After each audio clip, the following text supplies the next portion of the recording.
Despicable fake tears at Bondi Beach, using a terrorist atrocity to sell her shitty clothing. On stage at the not sold out Her Best Life retreat for just 122 minutes before deciding to be booed at the football alongside her husband, Prince Harry. The final day of the Australian tour delivered what many are calling the most uncomfortable moment of the entire trip. And that says a lot, because this tour was already surrounded by tension, from the hospital atrium situation to the beauty blogger drama, the costly refuge outfit, and even that unexpected comment Harry made about his father. But what happened in Sydney took things to a completely different level. Meghan visited Bondi Beach, a location tied to a tragic 2024 incident at the Westfield Bondi Junction shopping center, where lives were lost and many others were deeply affected. It was a serious and emotional setting, and during the visit, she met with survivors and people still dealing with the aftermath. The atmosphere felt heavy, the reactions were real, and the moment carried undeniable weight. Photos from the visit quickly spread, showing Meghan visibly emotional, which many first saw as a sign of empathy and support. But then, just hours later, everything shifted in a way that caught a lot of people off guard. The outfit she wore during that visit suddenly appeared listed for sale on an AI-powered retail platform, one she is reportedly linked to from a business angle. That timing raised eyebrows instantly and changed how the moment was being viewed. A widely shared column by Tom Sykes captured the reaction that started building online. His words spread quickly because they echoed what many were already thinking. The criticism wasn't about the visit itself, but about what came right after. The focus turned to the overlap between a deeply emotional public moment and a commercial move happening almost at the same time. No one is questioning the seriousness of the situation at Bondi Beach. Meghan just turned a massacre site into an online shopping mall. The impact on the victims, the families, and the survivors is very real, and that part remains clear.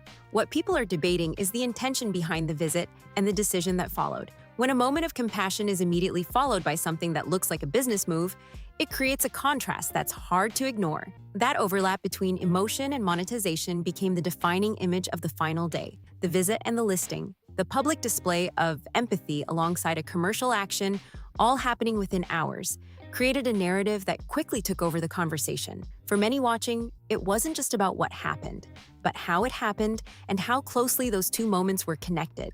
And that's exactly why this moment is being talked about so heavily.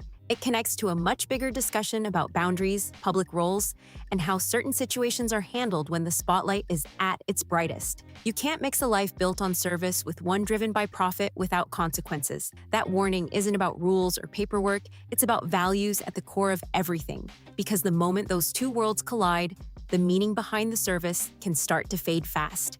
When a charitable visit begins lining up with commercial activity, the entire perception shifts. What should feel like genuine care can start to look like promotion instead. The people at the center of those visits risk becoming part of the backdrop rather than the focus, and that's where the discomfort starts to build. Earlier in the week, the hospital visit in Melbourne raised similar concerns. Meghan met with seriously ill children at the Royal Children's Hospital, a moment filled with real emotion. But soon after, the outfit worn during that visit appeared listed for sale on the same platform. Then came the Veterans Arts Museum visit, followed by Bondi Beach. 3 separate moments, each tied to sensitive and emotional situations, and each followed by the same pattern. That repetition is what people couldn't ignore. It wasn't just a one-off situation. Go the whole hog and start selling jam crepes out of a trailer in the fucking car park. How wise the Queen was when she advised this foolish, impatient know-it-all. It started to look like a consistent approach unfolding across the entire tour. The emotional context, whether it involved children, veterans, or survivors, was happening alongside commercial activity, and that overlap became the center of the conversation. Coverage from Rebecca English added a deeper layer to how this situation was being viewed behind the scenes. Reports suggested there was clear frustration internally, but no immediate moves to take formal action when it came to titles or positions. The overall approach looked like a wait-and-see strategy, letting public opinion settle without stepping in too quickly. Some insiders hinted that many people had already made up their minds about this long ago, and reopening the situation might only bring even more attention to it. Others, including voices connected to Queen Elizabeth II, pointed out that this exact kind of scenario was something she had tried to avoid from the very beginning.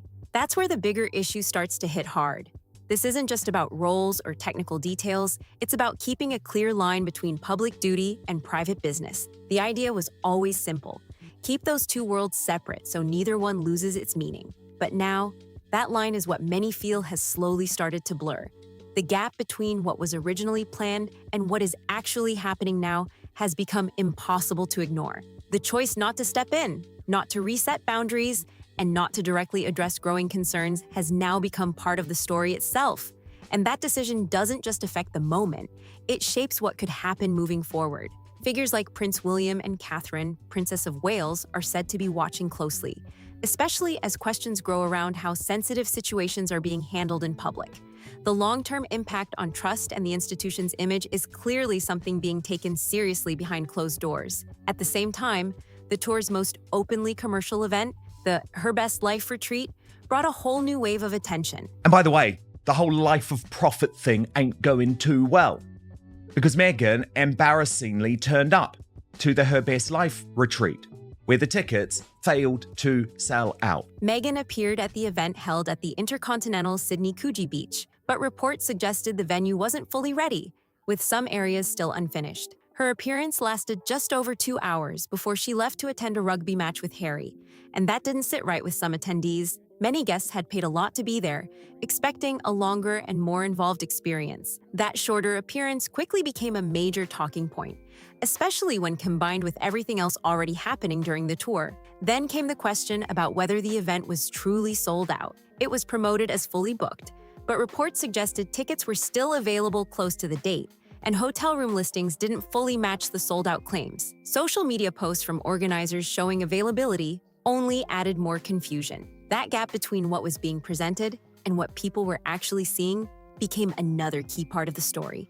And just like earlier moments, it all came down to perception, timing, and how tightly everything seemed connected. By the time Harry and Meghan appeared on the big screen at the rugby match, the narrative had already shifted in a big way. What started as a high-profile tour had turned into something much more layered, with every move being watched and analyzed in real time. The reaction inside the stadium told its own story, and it didn't need headlines to explain it. When Harry and Meghan appeared on the big screen, eyewitnesses described the response as mostly quiet. There were a few scattered boos, some light reactions, but nothing close to excitement. No loud cheers, no big energy, none of the buzz that followed similar moments back in 2018. This time, the crowd stayed focused on the game. Their appearance felt more like a quick distraction than a highlight moment. People reacted briefly, then went right back to the match. That contrast didn't go unnoticed. In front of a couple of big names in the form of the Duke and Duchess of Sussex, just checking in there with Phil Waugh. I believe John Eales is doing a little hosting for the evening as well, Morphs. Yeah. Especially compared to earlier tours where the atmosphere felt completely different. Then came the public display of affection during the game, the kind of moment that always ends up in photos and headlines. Observers noticed it felt more staged than spontaneous. These moments, whether it's a kiss, a hug, or hand-holding, tend to appear at key points during the tour, and they clearly serve a purpose. They project unity, stability, and connection. At the same time, they help pull attention away from criticism. When those images spread, the focus shifts from questions about timing, decisions, and business links to a softer, more personal narrative. It's a powerful visual move, and it works, at least for a moment. But not everything during the tour landed the same way. Meghan's interactions with children, whether at the hospital or during public walkabouts, sparked mixed reactions from some observers. One former teacher who reviewed footage pointed out a detail that stood out from a professional point of view. She described moments where eye contact seemed to drop once the interaction felt finished from Meghan's side, even if the child was still engaged. It's subtle, but people who work closely with children tend to notice it right away. It can give the impression of closing an interaction quickly instead of letting it end naturally. This stood in contrast to how Catherine, Princess of Wales, is often described in similar situations. Her approach is seen as more relaxed and responsive, getting down to a child's level, reacting to what they say, and creating a natural back-and-forth moment. The difference isn't about performance, it's about how the interaction comes across both on camera and to those watching closely. Another layer came from coverage by Richard Eden, who focused on what this tour could mean long-term. Reports suggested there are concerns within the circle of Prince William and Catherine, Princess of Wales, about how these appearances might shape future plans. Need to know that royals are carrying out engagements out of a sense of duty, not to provide window dressing for a lucrative foreign.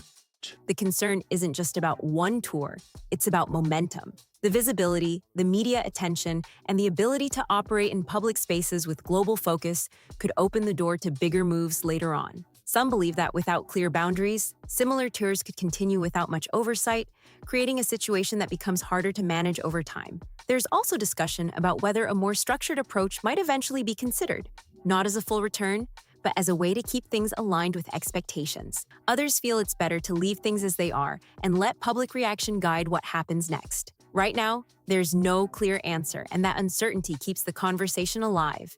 What is clear is what actually happened during the tour. The visits took place, the appearances were made, the moments were captured, and the commercial elements were visible alongside them.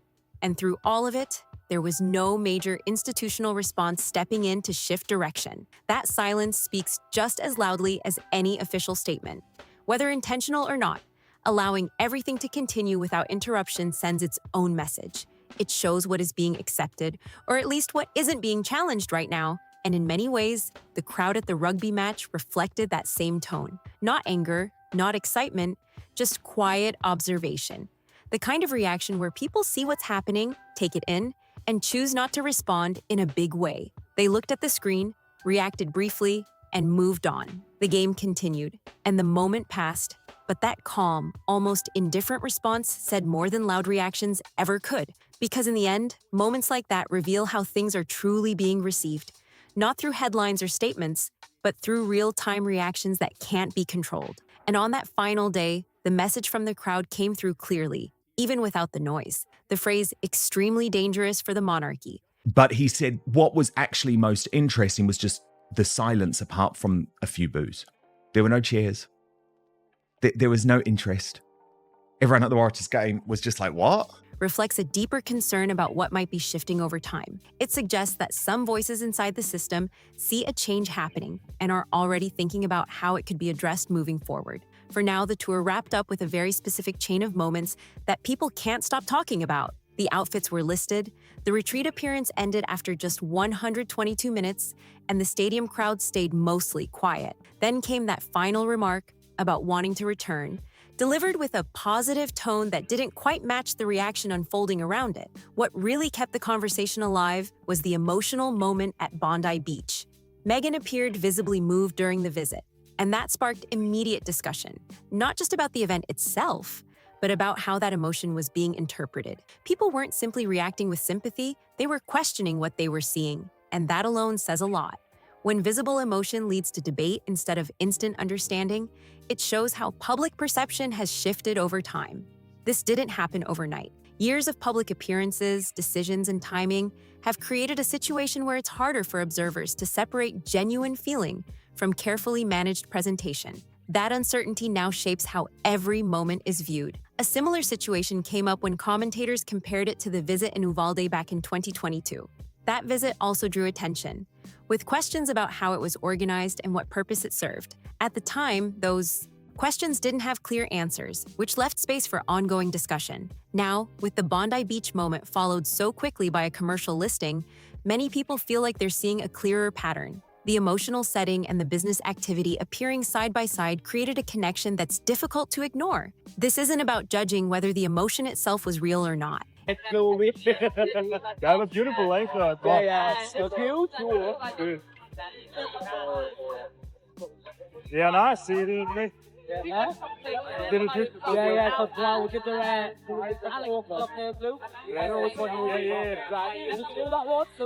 actually ran it.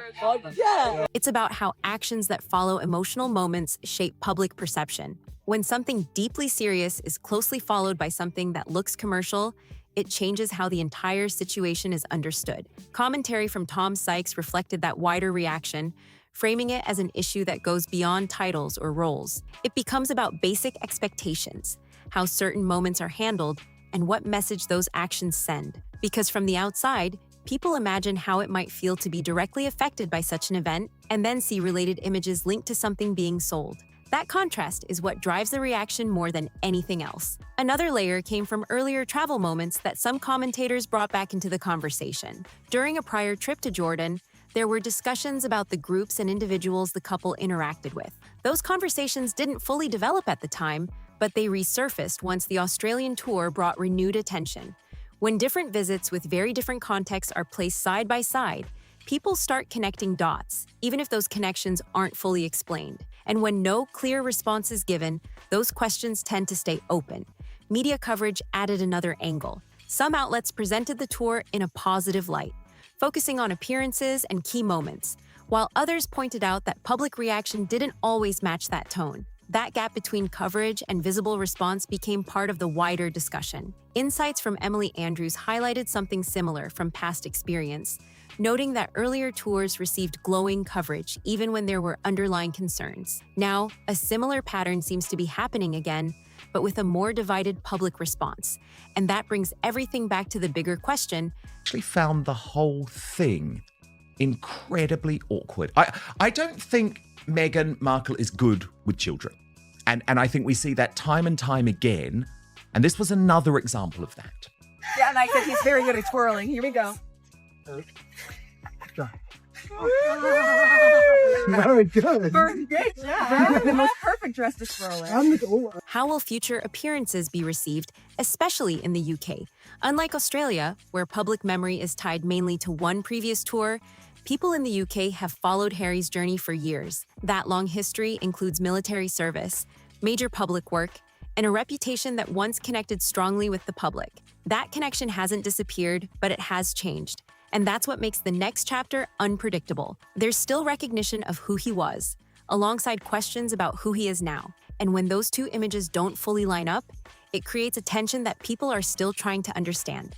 The transformation itself has become the main story, and it's one that people in Britain are reading in very different ways. Some still hold on to the earlier image, while others focus on what they're seeing now, and that divide keeps growing. The warning from within Prince William's circle calling the situation extremely dangerous for the monarchy goes straight to the core of what's at stake. Because this isn't just about headlines or one tour, it's about the long-term value of the institution itself. That value depends on something simple but important: the public being able to clearly tell the difference between genuine service and anything that looks commercial. When that line starts to blur, even slightly, it begins to affect how everything is viewed. And when moments that should feel meaningful start being questioned, the impact builds over time. It doesn't disappear overnight, and it doesn't fall apart all at once. But it shifts slowly and steadily, in a way that becomes harder to reverse once it's clearly visible. From a personal standpoint, the decision by King Charles III to avoid direct confrontation is something many people can understand. Is doing. It is, I believe, it's criminal. It's criminal to sell clothing, to sell your wares off of the backs of tragedy. Who would allow this, especially with your branding of the title? How can this even happen? I mean, there needs to be protections to the people who are being grifted. Family dynamics are complex, emotions run deep, and public disagreements can escalate fast, especially at that level of visibility. But while the personal cost of confrontation is real, the long-term impact of not stepping in is becoming more noticeable. Without clear boundaries, the situation continues as it is, with no reset point and no clear signal of where the line actually stands. The titles remain, the positions remain, and the connection to the institution still carries serious weight. That connection continues to bring visibility, attention, and influence, all of which shape how public appearances are received and valued. At the same time, certain patterns during the tour didn't go unnoticed. Outfits from key visits, including the hospital, Bondi Beach, and the Veterans Museum, all appeared on the same platform. Each moment followed a similar structure: a public appearance in a meaningful setting, followed by a commercial element soon after. That repetition is what really drove the conversation. It wasn't just one moment. It became a sequence people could follow from start to finish. Over decades, Queen Elizabeth II maintained a very clear approach to this balance. Through major events, public pressure, and changing times, she kept a firm line between duty and anything that could be seen as commercial influence. Her focus wasn't just on rules, It was about protecting the meaning behind public service itself. And back in early 2020, that same concern shaped key decisions made at the time. What's being discussed now isn't about technical steps or formal rules. It's about whether that original principle is still being followed in real life. Looking back at the tour, people point to a chain of moments. Is something that people need protected against. I think there needs to be something done about Meghan and this whole title that she is using, that she is trying to make money off of. I mean, that is something that needs to be something needs to be done about it. There needs to be protections for the people who are taken advantage of. The hospital visit, the beach visit, the museum appearance, and the retreat. Each had its own context, but the structure felt similar enough that it created a visible pattern. And that pattern is what many believe has changed how future appearances will be viewed. Once people start expecting a commercial follow-up to a public moment, it shifts how that moment is understood from the very start. At some point, decisions may be made to redefine that boundary more clearly. But right now, everything continues as it is, and each new moment adds another layer to the bigger picture. The key issue many observers highlight is that the visibility and impact of these appearances still rely heavily on the connection to the institution itself. That link is what gives them global significance. And that's where the tension sits, because the same connection that brings attention and value is also the one being tested by how it's used. Over time, repeated patterns shape expectations. The first moment raises questions, the second strengthens them, and by the third, a clear narrative starts forming in people's minds. That's why this tour is being discussed so heavily, not just because of individual moments, but because of how those moments connect and build on each other. By the end, what remained wasn't just one event or one reaction, it was a full sequence of actions that people could look at together and form their own conclusions. And once that bigger picture forms, it becomes much harder to shift. The meaning behind those visits, the very thing that gave them value, attention, and global interest, is now the same thing being worn down by how it's being used. That's the core issue people keep returning to, and why many are saying this approach may not hold up long term. Because over time, the impact starts to show. Ticket sales not always meeting expectations, retreat pricing being adjusted, deals being reworked, brand projects not scaling the way they were expected to. All of these signals point to something gradually shifting beneath the surface. The Australian tour clearly aimed to reset that momentum, a high visibility return to a Commonwealth setting, major media attention, public appearances, all designed to reconnect with that sense of institutional weight. Whether that strategy works long-term is something only time will reveal. But what's already clear is that the tour didn't just bring attention, it also brought questions. Questions about how certain moments were handled, how quickly things move from emotional settings to commercial activity, and what kind of message that sends to the people directly involved. There's also the human side of this that many observers pointed out. The survivors connected to the Bondi Beach visit, the children at the Melbourne hospital, the women at the refuge. These are real people facing real situations. When their moments become part of a wider narrative that also includes business elements, it changes how everything is seen. That's why this conversation isn't fading away anytime soon.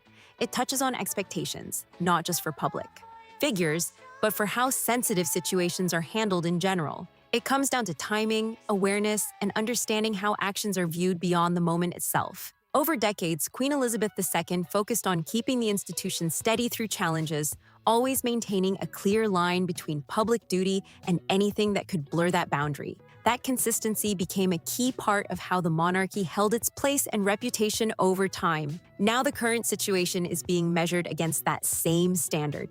And that's where many of the strongest reactions are coming from, especially when people feel that balance is starting to shift in a visible way. Voices across the coverage have pointed to similar concerns, even if they say it differently.